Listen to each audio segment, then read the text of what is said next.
Stock control. In this lesson, we're going to be taking a look at stock control. At the most basic level, stock control is what allows you to have enough drinks and ingredients for every service. Without stock control, you would very soon run out of drinks to sell.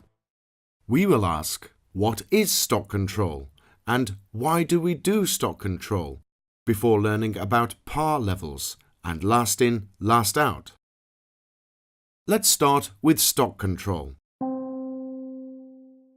Stock control is the act of checking up on how much stock of drinks and ingredients you have at your bar.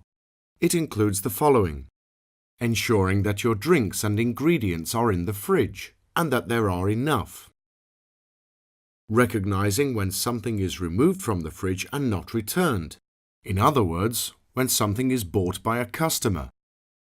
Ensuring that more products are placed into the fridge to replace the ones that have been removed. And creating information reports which are then used to plan ahead or understand what happened in the past. While different bars have different ways of running their stock control, these principles apply across all bars. Why do we do stock control? Stock control ensures that your storeroom is always properly stocked, so that should unexpected sales take place, you will be able to fetch whatever you need from the storeroom. This means that the reasons why we have stock control is so that we always have enough of everything that we need, and are able to know when we need more so that we don't run out. Now let's learn about par levels. A par level refers to the exact number of a certain drink that you need in your fridge to ensure that you always have enough drinks and that they are always at the correct temperature.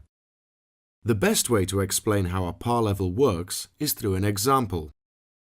During a normal evening service at this bar, roughly 18 beers will be sold.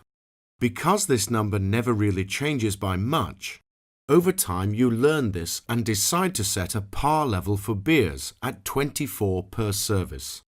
This means that every service you will have 24 beers, because having more than 18 ensures that should you unexpectedly need more, you will have more. Then at the end of the service, you go and check up on the par level to see that there are 16 beers left, meaning 8 were bought. With this information, you can then go and fetch another 8 beers from the storeroom and restock your fridge to the correct par level. Now that you understand this, there are a few important rules when it comes to par levels. Firstly, each and every drink should have its own par level.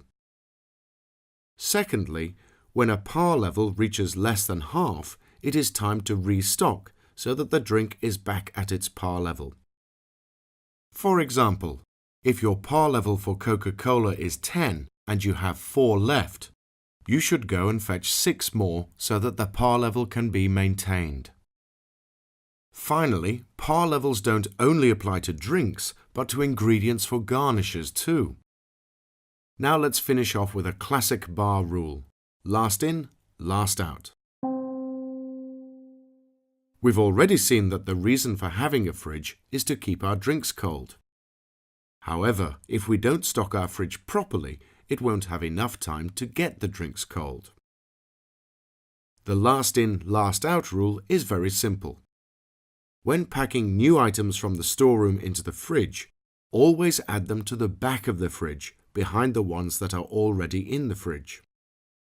This means that you are able to reach the cold drinks first, and that the ones which you place at the back of the fridge have time to cool down to the perfect temperature. While this rule is very simple, it is very important, as there is nothing worse than getting a drink which is warm. Your guests will hate it if you fail to follow the last in, last out rule. Well done on finishing this lesson on stock control.